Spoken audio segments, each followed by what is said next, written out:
ETF index mutual funds నేర్చుకుని stock మార్కెట్లో రాణించాలనుకుంటున్నారా? వెంటనే ఈ నెంబర్కి కాల్ చేయండి. నమస్తే అమ్మా. నమస్తే అమ్మా. అమ్మ, మనకి మార్గశిర మాసంలో గురువారాలకి చాలా ప్రత్యేకమైన స్థానం. అవునమ్మా. లక్ష్మీదేవిని పూజిస్తాము. మార్గశిర మాసంలో ఇంత విశిష్టత ఎందుకు వచ్చిందమ్మా గురువారానికి? మాసానం మార్గశీర్షోహం అన్నారు భగవద్గీతలో. అంటే అది మాసాలన్నింటిలోకి ప్రధానంగా నేనే అని చెప్పాడు కదా కృష్ణుడు. అంటే కృష్ణుడికి లేక విష్ణువుకి ప్రీతిపాత్రమైందని.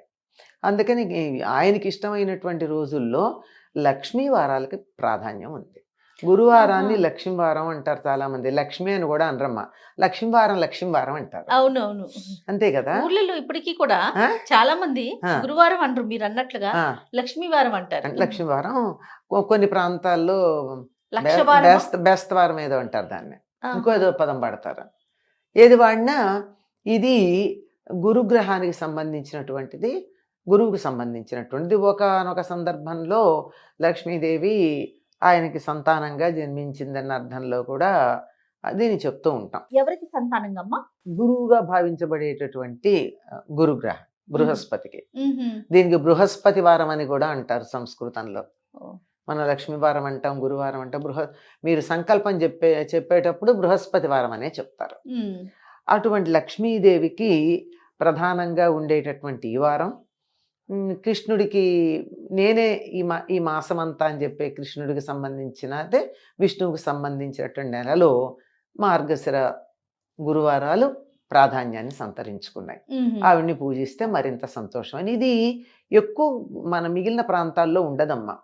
కళింగ ప్రాంతం అంటే ఒరిస్సా ప్రాంతం, దానికి ఆనుకుని ఉన్నటువంటి శ్రీకాకుళం, విశాఖపట్నం, కొంతవరకు తూర్పు గోదావరి జిల్లా, ఈ ప్రాంతాల్లో ఉంటుంది. మీరు ఎక్కడన్నా ఇప్పుడు ఇక్కడ ఆంధ్ర ప్రాంతం వాళ్ళు కానీ, లేకపోయినట్టు ఆంధ్ర అంటే మళ్ళీ కృష్ణా, గుంటూరు, నెల్లూరు ఆ ప్రాంతాలు కానీ, తెలంగాణలో కానీ మార్గశిర లక్ష్మీ వారాల పూజ ఉందా?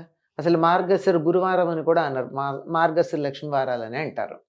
ముఖ్యంగా అనకాపల్లి అక్కడ ఉన్నటువంటి కనక మహాలక్ష్మికి చాలా ప్రధానమైనటువంటి రోజుగా చెప్తారు. ఇప్పటికి కూడా సంవత్సరం అంతా కూడా అక్కడ గురువారాలు పూజ చేస్తారు. దీనికి సంబంధించి ఒక వ్రతంగా కూడా ఉంది. తప్పనిసరిగా ఆ ప్రాంతాల్లో ఉన్న ఇంట్లో అమ్మాయికి, ఆడపిల్లకి పెళ్ళి, అబ్బాయికి పెళ్ళయి అమ్మాయి కోడలు ఇంటికి వస్తే మొదటి సంవత్సరం మార్గశిర లక్ష్మీ వారాల వ్రతం మొదలుపెట్టిచ్చేస్తారు. ఇది నిజానికి ఒక ఇల్లాలు ఎలా ఉండకూడదో చెప్పడానికి ఇదనమాట. ఇంట్లో లక్ష్మీదేవి ఉండాలంటే ఏమేం చేయకూడదు ప్రధానంగా. అంటే దాన్ని బట్టి ఏం చేయాలో మనం నిర్ణయం చేసుకోవచ్చు కదా. దానికి సంబంధించి చెప్తారు, ఆడపిల్లని లక్ష్మీదేవిలా చూసుకోవాలి. నీ కథలో చిన్నదే లక్ష్మీదేవికి పూజ చేయడం అంటే మామూలుగా పసుపుతో పెట్టేసి వినాయకుడిని అది లక్ష్మీదేవిని పూజ చేస్తారు. పూజ చేసిన తర్వాత కథ చెప్పుకుంటారు. ఈ కథలో ఒక ఆవిడికి ఒక అమ్మాయి ఉంది. ఆ అమ్మాయికి ఏమో తల్లి చనిపోతే తండ్రి మళ్ళీ వివాహం చేసుకున్నాడు. చేసుకున్నటువంటి ఆవిడ సరిగ్గా కఠినంగా ఉంటూ ఉంటుంది. తమ్ముళ్ళని ఈ అమ్మాయి బాగానే చూసేది కానీ ఆవిడ మాత్రం సవతి కూతుర్ని తన బిడ్డలాగా చూసుకోలేదు. తిడుతూ, నిందిస్తూ, చీపురుతో కొడుతూ అట్లా అన్నీ చేస్తూ ఉండేది. మొత్తానికి ఆ అమ్మాయికి పెళ్ళయి వెళ్ళిపోయిన తర్వాత వీళ్ళింట్లో దరిద్రం ఓలాడడం మొదలెట్టింది. చాలా దరిద్రం ఉంది. అంటే ఆ అమ్మాయి ఉన్నంతకాలం వేసి వేయకుండా ఉన్నారని కాదు కానీ తినడానికి ఉండేది. ఇప్పుడు అస్సలు లేని పరిస్థితి. అప్పుడు పాపం తెలిసింది, తన తమ్ముళ్ళు, తల్లి, సవత్తల్లిని కూడా తల్లిలాగానే భావించుకుంది. వీళ్ళు ఇలా కష్టంగా ఉన్నారు అని చెప్పి వచ్చి మీకు ఇది పోయే మార్గం చెప్తాను, ఈ దరిద్రం పోయే మార్గం. ఈ 4 వారాలు మార్గశిర గురువారాల వ్రతం అది చెయ్యి పిన్ని, నీకు తగ్గుతుంది అని చెప్తుంది.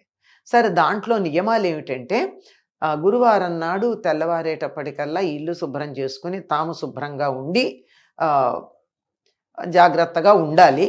అమ్మవారిని పూజ చేసుకోవాలి. సాయంకాలం భోజనం చేయాలి. ఇది లెక్క. ఉపవాసం ఉండాలి. దానికి శుచిగా ఉండాలి.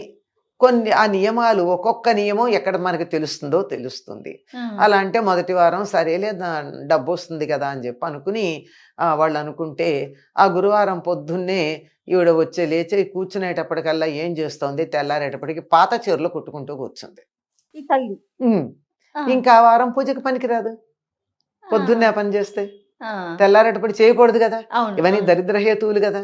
పాత చీరలు ఎప్పుడో అప్పుడు చిన్న చిన్న చిరుగులు ఉంటే కుట్టుకోవాలి కానీ పొద్దున్నే గురువారం లేవగానే. పొద్దున ఇప్పటికి కూడా మన ఇళ్లలో శుక్రవారం గురువారం పాత చీరలు కుట్టనీరు. అవును ఎక్కడన్నా చీర చిరిగింది అనుకో, కాస్త కుట్టేసుకుంటే అయిపోతుంది అనుకుంటా, కుట్టనీరుగా. అవును అవునమ్మా, కరెక్ట్ చెప్పారు. చీరని కత్తిరించటం గాని కట్ చేయడానికి కూడా ఒప్పుకోరు. ఏ మధ్యాహ్నటప్పుడో చేసుకోమంటారు తప్ప. అది కూడా గురు శుక్రవారాలు కాదు.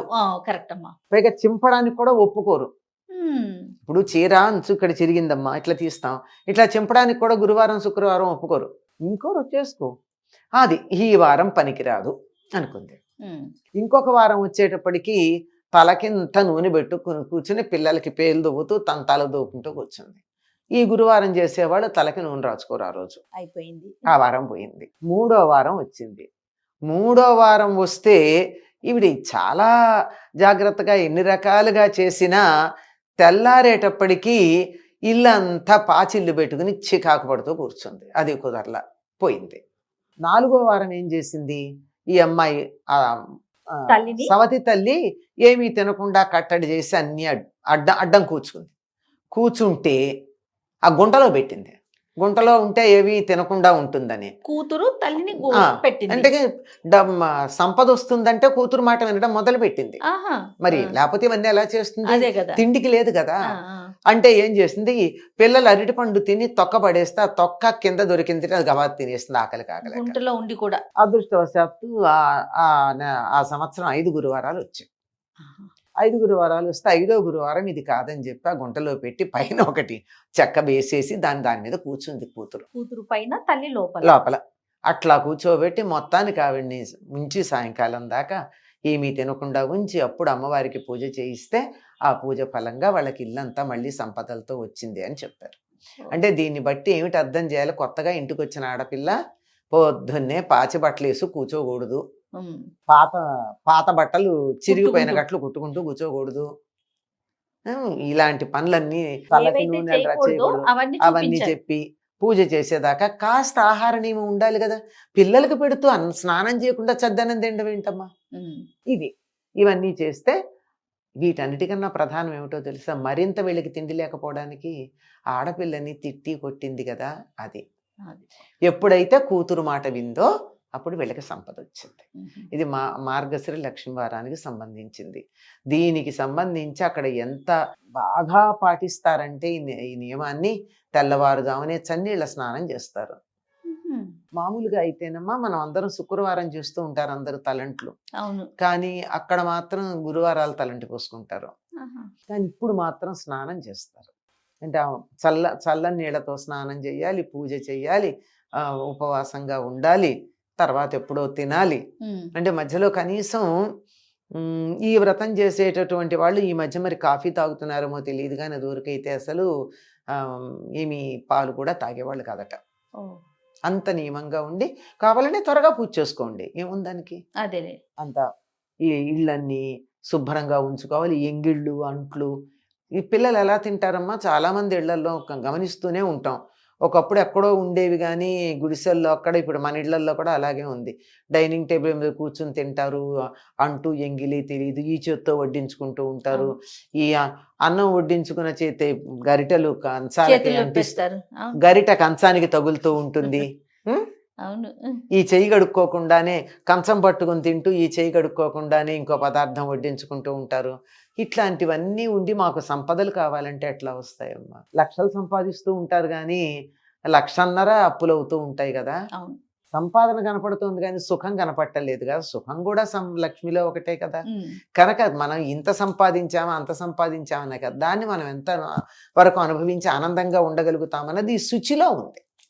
లక్ష్మీదేవికి ఉన్న నామాల్లో ఒకటి శుచయే నమః అని చెప్తాం. అంటే అగ్ని అనే అర్థం ఒకటి, శుచిగా ఉండేది, శుభ్రంగా. ఈ శౌచం చాలా ప్రధానం. చక్కగా తెల్లవారేటప్పటికల్లా స్నానాలు చేసి తల దువ్వుకొని ముఖాన బొట్టు పెట్టుకునే అవకాశం అలవాటు ఉంటే తల్లో పూలు పెట్టుకుని కళ్ళకు కాటుకు పెట్టుకుని ఉండే ఆడవాళ్ళు గనక ఉన్నట్టయితే ఆ ఇంట్లో సుఖం శాంతి ఉండకుండా ఎక్కడికి పోతాయి. బాగా చెప్పారు. ఈ గురువార వ్రతం సరే, ఈ కథ అదంతా చదువుకుంటారు, పూజ చేస్తారు, దీని నుంచి మనం ఏం నేర్చుకోవాలని చాలా ప్రధానం. ఏదో 5 ఏళ్ళో 4 ఏళ్ళో ఆ వ్రతం చేసేసి ఉద్యాపన చేసేసుకున్నాము, అయిపోయింది అయిపోయింది. వ్రతం మళ్ళీ ముగించాం. మేము యథాప్రకారంగా నిద్ర లేవంగానే పాచిమొహంతో బ్రెడ్ తినేసేస్తాము, లేదా ఆమ్లెట్లు వేసేసి గురువారం నాడు పిల్లలకి పెట్టేస్తాము, వాళ్ళు ఇక్కడ అక్కడ పోస్తారు, ఏం పర్వాలా తర్వాత ఎప్పుడో తుడుచుకుంటాము అని ఇళ్లలోకి లక్ష్మీదేవి రమ్మంటే ఎట్లా వస్తుంది? కనీస జాగ్రత్తలు మినిమం పాటించాలి మినిమం కదమ్మా. అమ్మ శుచి. శుచిగా. అన్నిటికన్నా లక్ష్మీదేవి తాను ఉంటానని చెప్పిన ప్రదేశంలో శౌచం చాలా ప్రధానం. శారీరకమైన శౌచం ఉండాలి, ఇల్లు శుచిగా ఉండాలి, వీలైతే మనసు కూడా శుచిగా ఉండాలి. ఖచ్చితంగా. ఉన్న చోటకి లక్ష్మి చక్కగా వస్తుంది. ఎప్పుడైతే కూతురు మీద తల్లికి ద్వేషం పోయిందో, అసూయ పోయిందో, అప్పుడు వీడికి మార్గం దొరికింది. మార్గం వచ్చింది. ఎప్పుడైతే అవును. మనసు మారిందో మార్గం దొరికింది. మార్గం దొరికింది గనక కష్టపడి కూతురు దారిలో పెట్టింది, పెడితే కూడా ఒప్పుకుందిగా, అవును. అది లెక్క. ఇది ఒక వ్రతం చేశామంటే దానివల్ల మనకి ఏమిటి ప్రయోజనం అన్నది ఆలోచించుకోవాలి. చాలా విశిష్టంగా చేసుకుంటారమ్మా గోదావరి జిల్లా, తర్వాత శ్రీకాకుళం, కొంచెం అంటే ఒరిస్సా ప్రాంతం మార్గశిర గురువారాలంటే అబ్బో చాలా చాలా విశేషంగా అద్భుతంగా ఉంటాయి. చాలా చేస్తారు. కనక మహాలక్ష్మి అమ్మని బాగా కొలుస్తారమ్మా. అనకాపల్లి అంటే ఆవిడ కనక మహాలక్ష్మి, అవును. ఆవిడ ప్రత్యక్షంగా ఉంటుంది. ఎందుకంటే ఆవిడ నాకు పైకప్పు వేయొద్దండి, ఎన్నిసార్లు వేసినా పడిపోయిందిగా. ఆహాహా. ఇతివృత్తం అమ్మా. ఇప్పుడు ఉంటుంది, వెళ్ళి చూడొచ్చు కనక మహాలక్ష్మిని. ఆహా. అక్కడ అమ్మవారి గుడి ఉంటుంది, అవును. గుడిలో పైన కప్పు ఉండదు అమ్మవారికి. ఆహా. అయ్యో అమ్మవారికి ఎండకు తగులుతోంది, వాన పడుతోంది అని కప్పు వేసే ప్రయత్నం చేస్తే అది ఎక్కడ ఎప్పుడూ సఫలం కాల.